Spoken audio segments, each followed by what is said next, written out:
All right, CNT125 troubleshooting lab. We're now moving into some upper layer troubleshooting.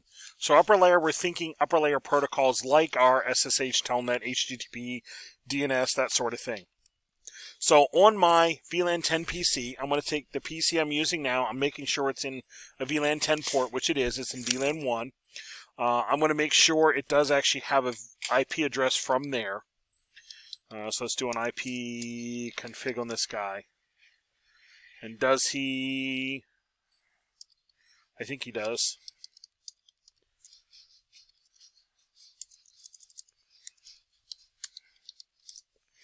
We'll just make sure he does real quick. There we go. Yep, we do have a 64. Okay. So it now has an IP from the VLAN 10 network. Let's try things like Telnet and SSH. We should have Telnet enabled to our switch and Telnet or SSH enabled to our router. If we go up here, this says it does have Telnet enabled. Telnet enabled, username test, password, and the router says that it has SSH enabled, username test, password. So I should be able to access them via a Telnet or SSH connection. So I'm going to try Telnet to the switch, and the switch we made sure earlier was the correct IP, 192.168.0.2. So 192.168.0.2. We're going to try that. Looks like it's not responding. Well, let's try SSH while we're here. We'll try the router. Let's try SSH to the router. 192.168.0.1, I believe, is the router. And it doesn't look like that's responding either. Okay. So let's console into each one of these, and we'll check the config. So I'm going to go to my switch. I'll come over here. Enable class. Let's do a show run. And I should see username and password. There's test and password. Okay, so that's there. Let's keep going down. And I don't see any Telnet configuration there. So let's do that real quick. Line VTY 015. Transport input Telnet login local. That should be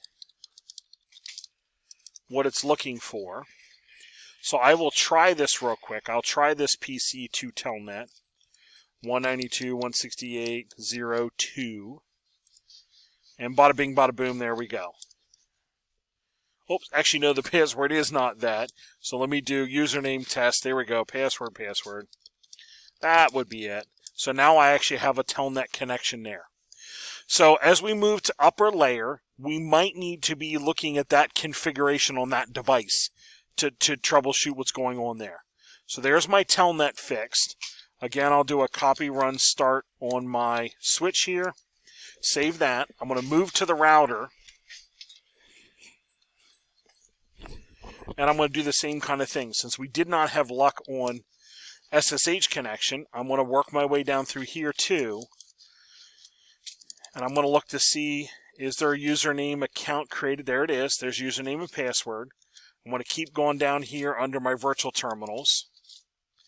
And I see transport input none. So it does not look like SSH was completed on here or there was an error. So we'll do line VTY 015. We'll do transport input SSH login local. And I probably want to also do the crypto. Actually, I probably want to do IP domain name CNT.org and do the crypto CRYPTO key generate RSA 1024. Because I don't think, if that was missing, the SSH config there was missing, probably the rest was as well. If I do a show run now, coming down here, I should see SSH config, and I do now, which I did not before. So copy run, start again. And I'm going to open a new PuTTY session from this PC to the router with SSH. 192.168.0.1 this time. And boom, there's my encryption key. Login is test. Password is password. There is my SSH connection to the router. So as I move into upper layer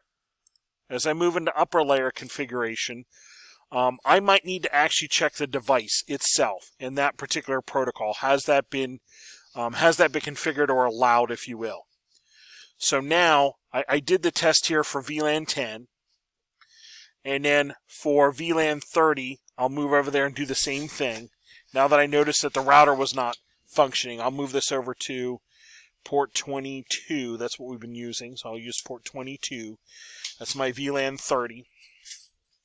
And I would do a double check there. And if they act differently, then I know it's something maybe access list related, or something for that particular VLAN or whatever that's functioning, or that's limiting that connection. So I will come here, I will do a renew on this and try to pick up an IP from the VLAN 30.